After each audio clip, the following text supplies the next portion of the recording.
México está viviendo un momento histórico, a punto de presenciar la asunción de Claudia Sheinbaum como la primera mujer en ocupar la presidencia del país.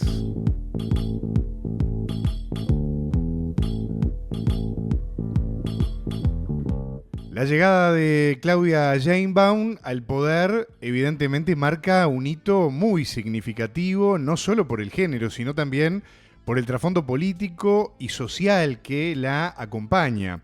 Proveniente de una sólida trayectoria académica y política, Sheinbaum ha sido una figura clave en el proyecto de la Cuarta Transformación en México, impulsado por quien a partir del próximo 1 de octubre será, aunque suena un poco raro, en la costumbre periodística que tenemos, su predecesor o antecesor, que es el actual presidente Andrés Manuel López Obrador. Evidentemente que la expectativa en torno a su gestión es muy alta, con desafíos enormes, evidentemente, en el horizonte para México, desde la economía, la seguridad, que es un capítulo importante también, hasta la lucha por la igualdad y la justicia social, ampliar lo que ya logró el mandato del presidente Andrés Manuel López Obrador. Sheinbaum llega con la promesa de continuar y profundizar las reformas iniciadas en la administración anterior, pero también con la tarea de imprimir su propio sello y obviamente responder a las demandas de un México diverso y que está, como todo país, y en este caso un país tan importante, en constante cambio.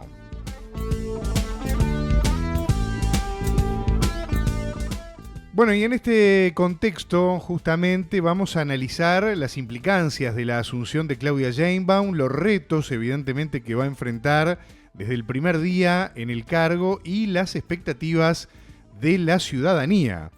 Vamos a conversar en los próximos minutos con un amigo de la casa. Estamos hablando de Alberto Schneider, analista político mexicano y experto en seguridad. Alberto, te estamos viendo y escuchando. El gusto grande de saludarte. Bienvenido de nuevo a la radio. Gracias, Martín, por la invitación, y un saludo a todo el auditorio desde la Ciudad de México. Con mucho gusto aquí para atender las preguntas y desarrollar aquí algunas ideas. Está muy bien, y esa es la idea, pensar juntos, entender la realidad de nuestra América Latina, del mundo, y en particular ahora nos toca en particular la de tu país, la de México, ¿no? Yo hacía una brevísima introducción tratando un poco de poner a Alberto en contexto, ¿no? Este cambio tan importante que se viene a partir del próximo martes 1 de octubre allí en tu país. Claudia Sheinbaum llega, ¿no?, a la presidencia como la primera mujer en ocupar este cargo en la historia de México, un dato que no es para nada menor y es muy importante, y es una señal también de lucha muy importante para las mujeres en todo nuestro continente y en el mundo. Desde tu perspectiva como analista político, como académico, como persona que está siguiendo de cerca toda esta realidad allí en México, ¿cómo crees que este hecho histórico va a influir en su gestión y en la percepción que la ciudadanía también tiene, ¿no?, del propio gobierno de Claudia Sheinbaum? Bueno, indiscutiblemente el simple hecho ya de que sea una mujer presidenta en México, un país que se le ha tildado mucho de ser un país machista, y en muchos sentidos sí lo es o sí lo ha sido, pero creo que también es una realidad que no habíamos realmente logrado percibir del todo, y que finalmente ese machismo también había estado cambiando quizás en muchos sentidos sin que nos diéramos cuenta en realidad, ¿no? La emergencia de los feminismos, de las luchas de las mujeres por la igualdad, por el respeto a su integridad personal, en fin, creo que han dado sus frutos, ¿no? En esta elección, ¿no? Fue muy significativo, por ejemplo, en un evento en compañía del presidente, inaugurando alguna de las obras que está inaugurando al final del sexenio, el presidente el secretario de Marina, a la hora de que anuncia la presencia de Claudia Sheinbaum, dice, bueno, y nos acompaña la doctora Claudia Sheinbaum, presidenta electa de México y comandanta suprema de las Fuerzas Armadas. La ovación en el momento en que dijo comandanta suprema de las Fuerzas Armadas fue, pues, extraordinaria, ¿no? Se habían aplaudido a todos, en fin. Pero cuando el secretario dijo eso, la ovación de la gente de pueblo, fue en una población relativamente modesta, fue atronadora, ¿no? Entonces creo que eso habla mucho de este sentimiento que hay, ¿no? Tenemos una aprobación en las encuestas recientes, encuestas, digamos, de casas confiables, que sitúan a Claudia Sheinbaum sobre el 80% de aprobación Claro. en general, ¿no? Entonces, pues así comienza, ¿no? Eh, eh, con los mejores augurios, Sí, digamos. es toda una señal, ¿no? Y este ejemplo que vos dabas creo que marca también esos vientos de cambio, ¿no? Y de profundización de los cambios que está viviendo México en estos momentos. Enganchando un poco esto que venimos hablando, con esto que yo acabo de decir, lo de los vientos de cambio, y yo lo decía en la introducción, Claudia Sheinbaum, sin lugar a dudas, ha sido una figura clave, Alberto, en este proyecto de la denominada Cuarta Transformación allí en tu país. Eh, una pregunta que estaba cantada para hacerte en este diálogo hoy contigo, pero que no puedo dejar de hacértela. ¿Cuáles considerás vos que van a ser los principales desafíos, por decirlo de alguna manera, para mantener la continuidad de este proyecto iniciado por este gran luchador político que ha sido Andrés Manuel López Obrador? ¿Y qué áreas vos creés que van a necesitar una mayor atención, por decirlo de alguna manera, o ajustes durante el mandato con el estilo que le va a imprimir la propia Claudia Sheinbaum? Mira, quizás los desafíos creo que estarían como, digo, son muchos, ¿no? Por supuesto, quizás el primero va a ser todo lo que tiene que ver con la reforma recién aprobada del Poder Judicial.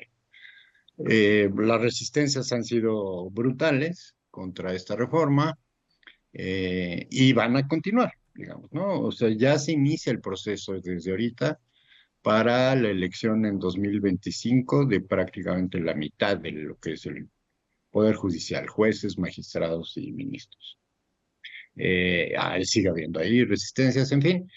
Y este va a ser un proceso muy complejo, digamos, no basta solamente la reforma en sí constitucional, sino van a venir reformas a las fiscalías, que es fundamental, a las fiscalías general de la República, o sea, a nivel federal, y las fiscalías en los estados, ¿no? Que también es otro de los hoyos negros, digamos, en la seguridad y en el sistema de seguridad del país. Entonces, ahí ese quizás sea el más difícil, quizás, o el que más obstáculos tenga.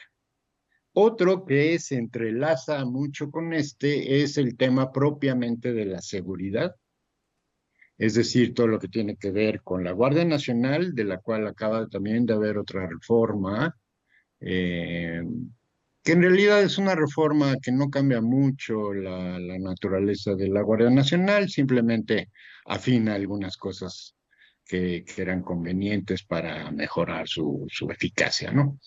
La seguridad en relación con los gobiernos estatales, ¿no?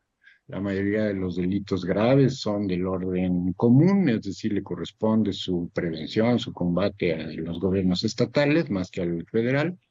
Entonces ahí, digamos, la integración, continuar con este modelo, con los cambios que puedan ser necesarios y que la doctora considere oportunos. Y en relación particularmente el tema de la seguridad con los Estados Unidos. Eso va a ser quizás el punto más complicado en todo este asunto de la seguridad pública en México. Y el tercero, quizás, para no abundar mucho, creo que es la ampliación y consolidación de los programas del bienestar. Ampliación, me refiero, por ejemplo, las becas para estudiantes finalmente se van a universalizar ya desde la primaria para absolutamente todos los estudiantes del país hasta el bachillerato. Actualmente hay algunas áreas que no están cubiertas, sobre todo en nivel primario, y en el nivel medio superior. Entonces se uniformaría y todos los estudiantes de educación pública, absolutamente todos, desde su primer año escolar hasta antes de la universidad, tendrán una beca que les permita estudiar y continuar sus estudios, ¿no? Ese es uno de los grandes avances que va a tener y que se propone realizar la doctora. Y otro que me parece fundamental es bueno, otros dos, el sistema de cuidados para fortalecer y apoyar a las mujeres mexicanas trabajadoras, ¿no? Un sistema nacional de cuidados que permita a las mujeres mayor libertad, mayor tranquilidad de tener quien cuide a sus hijos en los horarios laborales, en fin, con todo un sistema integral que incluye educación, salud, etcétera.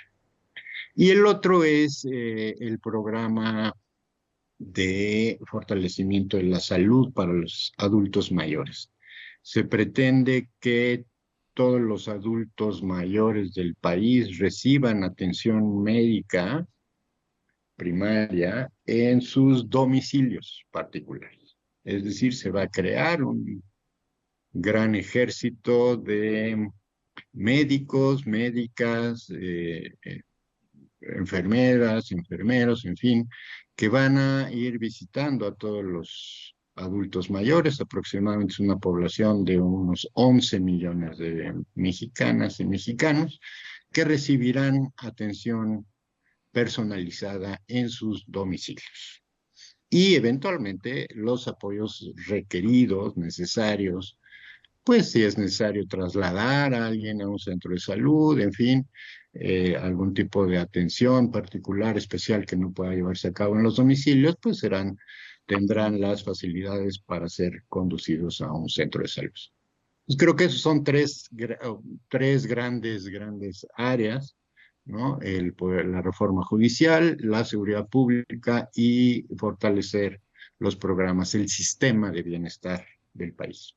Alberto, aprovecho a preguntarte por el segundo eje, ¿no? Que mencionaste y en el que pusiste bastante énfasis, que es el tema de la seguridad, un tema por el cual además México en más de una oportunidad es famoso en el mundo, de manera inclusive en más de una oportunidad tal vez un poco exagerada o manipulada, ¿no? A través de los grandes medios de comunicación para mostrar también una realidad que, si bien evidentemente no es sencilla ni es liviana, porque ustedes los mexicanos han sufrido y vienen sufriendo desde hace muchos años el tema de la violencia, del narcotráfico y también de la inseguridad, evidentemente que hay mucha manipulación también con respecto a este tema, ¿no? Y a lo que han sido particularmente los avances del actual gobierno de Andrés Manuel López Obrador al respecto de este tema. Pero yo te quiero preguntar, ¿qué expectativas hay con respecto a las políticas de seguridad en el gobierno que se viene de Claudia Sheinbaum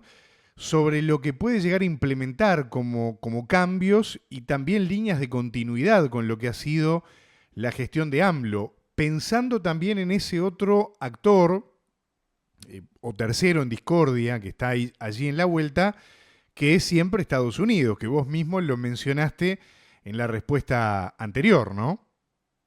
Así es. Y muy en discordia. Sí, claro. Sí. Sí, mira, creo que es quizás como que el tema de la seguridad es uno de los temas más candentes en el país. Y no tanto porque haya una situación de inseguridad generalizada, ¿no? Finalmente, por fortuna, digamos, si podríamos hablar de fortuna en este campo, Tenemos una violencia muy grave, pero concentrada en unas cuantas ciudades del país, ¿no? Eh, Más o menos de la mitad de todos los homicidios que se cometen en nuestro país se cometen en 5 estados y particularmente en 5 ciudades del país. Eh, Uno de los estados, Guanajuato, que además su gobernador se negó a colaborar durante mucho tiempo con el gobierno federal, tiene el récord nacional desde hace más de una década y nada más en el estado de Guanajuato prácticamente se comete el 22-23% de todos los delitos graves, sobre todo los vinculados con armas de fuego. Entonces, el trabajo ha resultado muy positivo en el sentido de que después de una tendencia creciente muy acelerada, con una pendiente muy empinada hacia el final del gobierno anterior, se logró, el primer año prácticamente fue únicamente detener el crecimiento de la violencia y de los delitos cometidos para comenzar a disminuir paulatinamente la violencia en general, ¿no?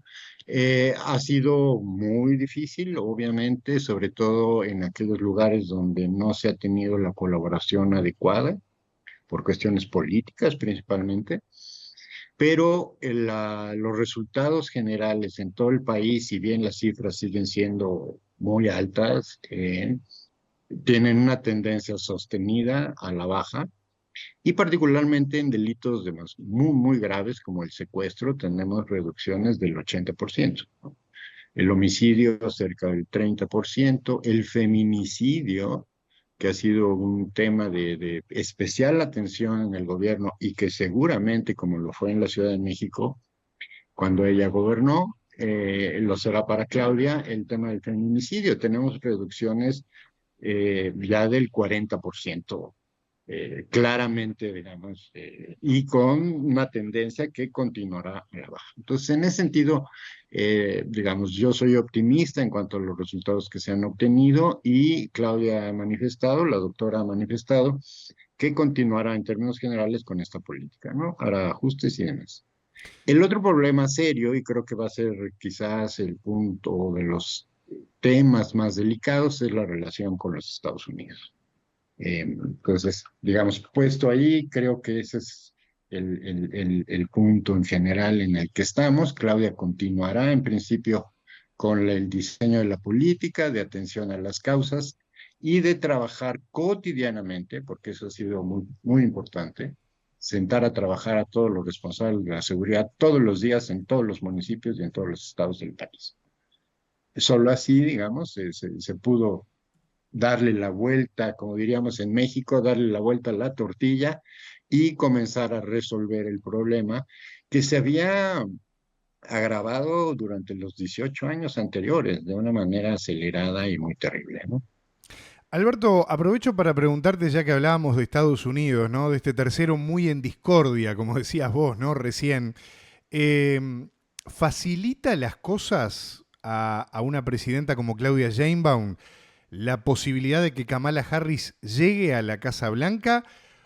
¿O estamos, como dice el dicho, de Guatemala a Guatempeor? Porque da la impresión que con Trump las cosas siempre son complicadas, pero que en el caso de Kamala Harris también hay una tendencia dura en algunas cuestiones, ¿no? De hecho, hace poco tuvo un pronunciamiento muy duro, por ejemplo, con respecto al tema del uso de armas, ¿no? La aportación de armas, etcétera, etcétera. O sea, hay Sí. ¿cuál es el escenario que más le puede llegar a convenir al nuevo gobierno mexicano con respecto a este futuro Estados Unidos que se va vislumbrando de cara a fin de año?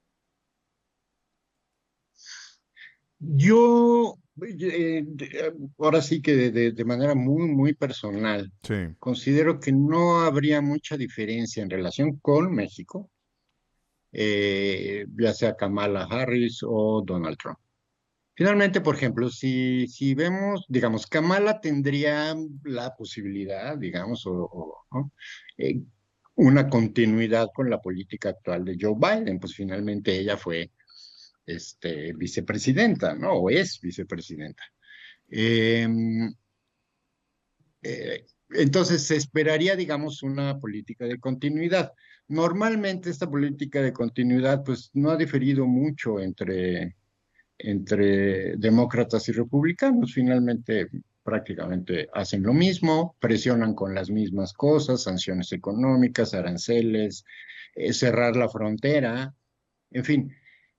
Trump, por ejemplo, es muy vocal, muy agresivo, grosero y majadero, pero finalmente, por ejemplo, cuando fue presidente, se portó realmente sorpresivamente decente con respecto a nuestro país, a pesar del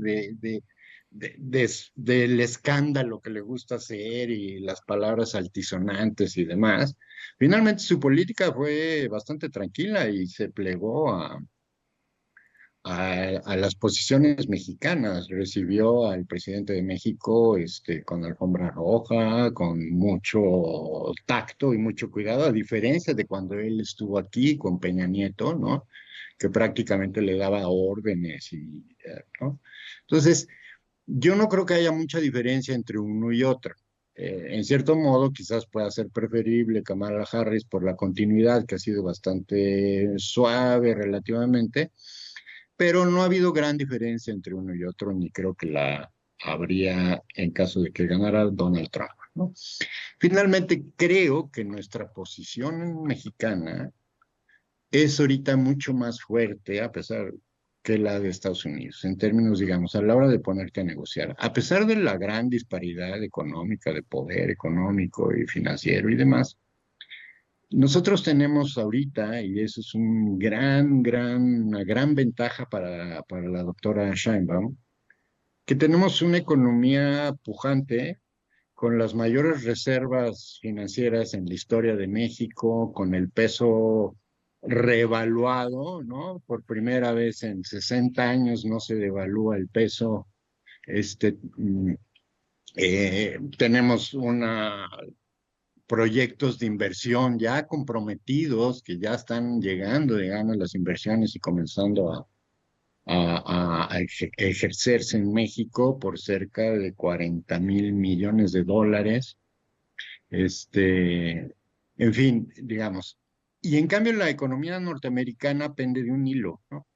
El trabajador mexicano soporta buena parte, o cuando menos dos sectores cruciales en la economía norteamericana, que es la construcción y la alimentación.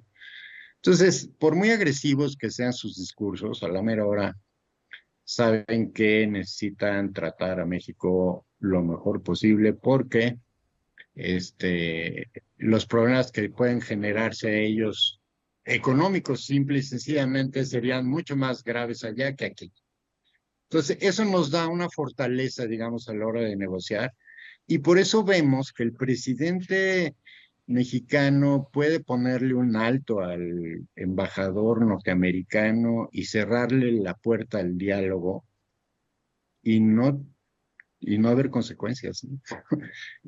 Creo que no conozco ningún país que le haya negado la palabra al embajador norteamericano y no haya pasado nada. Sí, por lo Entonces, menos en la creo que historia eso habla reciente, ¿no? mucho de nuestra posición y de las Claro. fortalezas que tiene la doctora de aquí en adelante. Totalmente. Alberto, estamos llegando al final, pero tengo un par de preguntas más que no quiero dejar de hacerte porque creo que vale la pena. Recién dabas algunos datos económicos que son bien interesantes, ¿no? De la situación país que tiene México hoy en día, o lo que es lo mismo, ¿no? ¿Qué país le deja AMLO a su heredera Claudia Sheinbaum en materia económica? Y esa es la pregunta, en líneas muy generales, por supuesto, ¿no? A modo de pantallazo, es una economía fuerte, por lo que dabas a entender de alguna manera, en el contexto también de América del Norte, ¿no? Claro. Sí, te digo, mira, como decía, tenemos las mayores reservas financieras en la historia de México, ¿no? Entonces, eso le da, digamos, un margen de maniobra muy amplio para resistir presiones arancelarias o de algún otro tipo que pudieran venir, ya sea de Estados Unidos o de Europa, en fin, ¿no? Claro. Entonces, por un lado eso. Por otro lado, tenemos eh, somos el primero o segundo lugar en el mundo con la menor tasa de desempleo. Tenemos ahorita, el peso es la moneda más revaluada en el mundo. Eh, tenemos estas inversiones comprometidas enormes y que además acaba de haber una reunión también con empresarios internacionales donde se ha hablado, digamos, se han anunciado interés en invertir en ciertos sectores por aquello del nearshoring, ¿no? Toda esta reconfiguración de las cadenas productivas a nivel global están beneficiando mucho a México y el gobierno actual, eh, digamos que puso condiciones para favorecer ese nearshoring que le van a dar y que le dan a Claudia una base material muy importante para impulsar el desarrollo, ¿no? La otra cuestión fundamental es haber puesto el énfasis en la inversión productiva en el sureste mexicano, que estuvo abandonado por décadas, ¿no? Casi podríamos decir por siglos. Y eso ha detonado el potencial económico de una manera terrible. Tenemos no solo el tren Maya, ¿no? De 1.500 kilómetros, sino el tren interoceánico que va a complementar, digamos, porque tampoco va a ser una competencia muy grande, pero va a complementar de manera muy importante todo el tráfico del canal de Panamá, por ejemplo, ¿no? Entonces, eso ya están funcionando, ya están operando y eso va a detonar también el desarrollo y la inversión productiva, que es lo importante, ¿no? Porque no nos interesa, y a la doctora Claudia no le interesa la inversión especulativa, ¿no? Como sí interesó durante mucho tiempo a los gobiernos anteriores, ¿no? Aquí lo que nos interesa y lo que se está fomentando es la inversión productiva, ¿no? Que la gente traiga dinero para poner fábricas, plantas, generar empleo, generar riqueza en nuestro país y no simplemente especular, ¿no? Creo que esa es la gran fortaleza que tiene hoy Claudia Sheinbaum y con ello le tiene una base material para detonar de mayor manera el crecimiento de nuestro país. Pasamos de la 16 a la 12ª economía del mundo, ya rebasamos a Inglaterra como país exportador, ya rebasamos obviamente España, Holanda, prácticamente creo que estamos como en el 8º lugar en el mundo como país exportador. Entonces tenemos una situación realmente única que la doctora con toda seguridad va a saber aprovechar muy bien.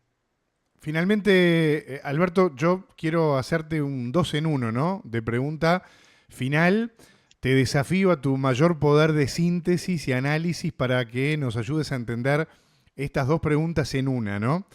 Primero que nada, Ujú. y en líneas muy generales, ya algo hablamos hace poco cuando te entrevistamos por el tema de la reforma judicial, del legado de AMLO, ¿no? Que es este otro jugador que está en el medio de todo esto y que tiene que ver justamente con esta, la cara B, digamos, ¿no? De este proceso de cambio, ¿no? Primero era la cara A, pero ahora es la cara B porque la cara A pasa a ser Claudia Sheinbaum. Eso por un lado. Te Claro. quería preguntar por el legado de AMLO, unas palabras, ¿no? Pero por otro lado, y no menos importante, te quería preguntar por el nivel que se puede esperar de la oposición para estos años de gobierno de Claudia Sheinbaum. Porque tuvimos una campaña electoral que no fue simple, que no fue sencilla y donde además, como suele suceder también cuando las oposiciones pierden últimamente, ya hablan inmediatamente de fraude, ¿no? Entonces, fue una victoria bastante holgada, por decirlo en términos delicados, ¿no? La de Claudia Sheinbaum frente Sí. a Yochil Gálvez.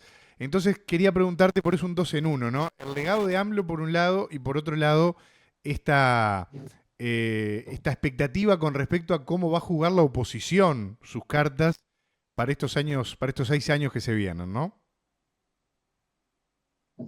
Sí, bueno, mira, el legado de Andrés Manuel creo que básicamente es eh, haber regresado la política a la gente, como lo dije la otra vez, es decir, el involucramiento de una enorme cantidad de personas que normalmente no se interesaban, que no participaban, que no intervenían en política y que eventualmente pues iban y ejercían su voto de una u otra manera, siempre con estas prácticas de coacción tradicionales y demás, ¿no? Entonces yo creo que eso es fundamental. Lo otro fue la comunicación política, ¿no? Inauguró una modalidad de comunicación en un entorno donde el monopolio de la comunicación estaba en manos de un pequeño, muy pequeño grupo de propietarios de medios que prácticamente controlan todos los medios en nuestro país, los medios tradicionales. Y AMLO inauguró un modelo de comunicación política que abrió las puertas justamente a esa captura o esa recobrar la conciencia política y recobrarle el sentido político a la gente, ¿no? El valor de su participación más allá del voto. Entonces ha sido muy interesante y justamente creo que eso tuvo que ver con la votación, con los resultados electorales. Y esta idea de que la honestidad en política es posible, que no necesariamente ser político es ser corrupto, y creo que es un logro muy, muy importante, ¿no? La gente está valorando la actividad política eh, como un servicio, ¿no? Frente a una oposición que se dedicó a mentir, a difamar, a no hacer una sola propuesta y que por desgracia, porque creo que en toda democracia es importante tener una oposición responsable, por desgracia no te está dando indicios pues de reconsiderar sus posturas, de revalorar lo que hicieron tan mal, porque lo hicieron pésimo, ¿no? O sea, perdieron 2-1, ¿no?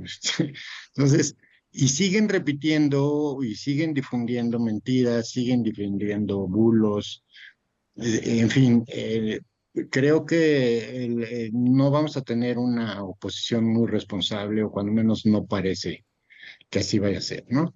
Frente al legado de un gigante político, probablemente yo creo que a ningún presidente en nuestro país lo había querido tanto la gente como a Andrés Manuel López Obrador desde Lázaro Cárdenas de 1940, ¿no? Yo invitaría a la audiencia, sobre todo a nuestros hermanos de Uruguay y demás países latinoamericanos, que le echen una miradita a la ceremonia de cambio de gobierno. Seguramente va a ser una ceremonia muy emotiva y podrán darse cuenta más o menos del impacto social de una figura como la de Andrés Manuel y ahora pues que retomará Claudia Sheinbaum, ¿no? Alberto Schneider, analista político mexicano, experto en seguridad, amigo de la casa aquí en la radio.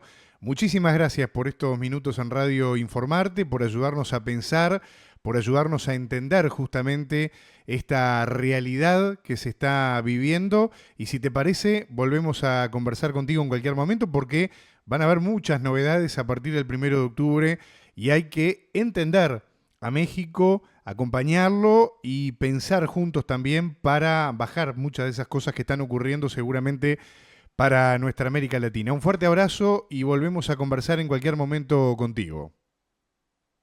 Con muchísimo gusto, muchas gracias.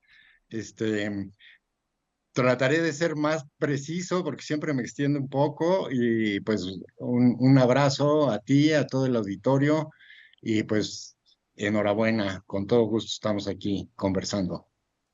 Bueno, ahí escuchaban la palabra de Alberto Schneider, analista político mexicano y experto en seguridad, hablando aquí en Radio Informarte.